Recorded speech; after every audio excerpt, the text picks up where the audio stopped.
Prince Charles admitted his regret over not taking tango lessons from Cheryl Cole when his dancing skills were put to the test at a St. David's Day celebration. Prince William and Kate, Duchess of Cambridge, embarked on a day trip to Wales yesterday.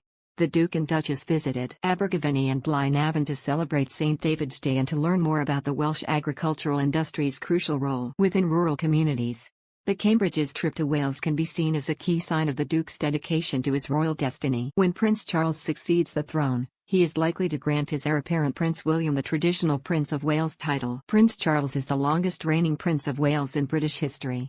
He was formally given the title at the age of 10 in 1958, but he had to wait until he was 20 years old to be formally invested in the role in 1969. Since then, the prince has made regular visits to Wales.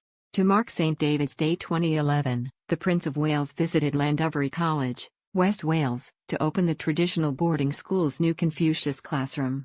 It was during this engagement that he let slip that the Girls Aloud singer had offered to teach him tango. The classroom was set up with the aim of teaching Chinese language and culture to children and adults in the local community.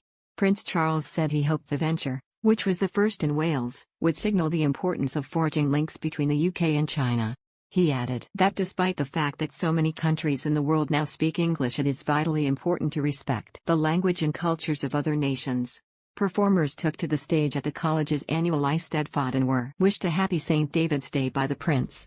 However, following the performances from singers, dancers and musicians, the prince felt rather embarrassed to be standing on stage. He said, "I feel embarrassed because I think unless you sing or you dance you feel pointless standing up here." Charles lamented his lack of singing and dancing ability and revealed he once had the opportunity to take lessons from a famous pop star. Addressing the crowd, he said, "I knew I should have taken those lessons from Cheryl Cole, tango dancing." Luckily for the prince, there is still time. Last year, Charles and Cheryl were reunited to meet people supported by his Prince's Trust. He and the former Girls Aloud star teamed up to help young people develop skills and confidence. The heir thanked Cheryl, a celebrity ambassador for the Prince's Trust, for her energy and enthusiasm in helping to establish the center. The Prince of Wales is back to a busy royal schedule after testing positive for COVID earlier this month. He and his wife Camilla, Duchess of Cornwall, visited Southend, on sea to commemorate the area's new city status. The prince presented the letters patent from the Queen on Tuesday, formally making Southend the second city in Essex, alongside Chelmsford. It was announced Southend would become a city after the fatal stabbing of MP Sir David Amess in October. The MP had campaigned for the status for decades. The prince and his wife also unveiled Southend's new eco-friendly pier train, which has been named after Sir David. The new battery-powered train will help transport thousands of visitors each year along the longest pleasure pier in the world. In a post on Twitter, the Duke and Duchess said, "Wonderful to be in Southend, on sea today to celebrate your new city status and meet so many representatives from the local community."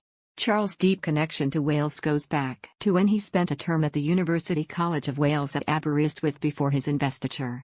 The prince spent this time learning Welsh in preparation for the ceremony. Charles pledged his allegiance to his mother during the ceremony, saying, "I, Charles, Prince of Wales, do become your liege man of life and limb."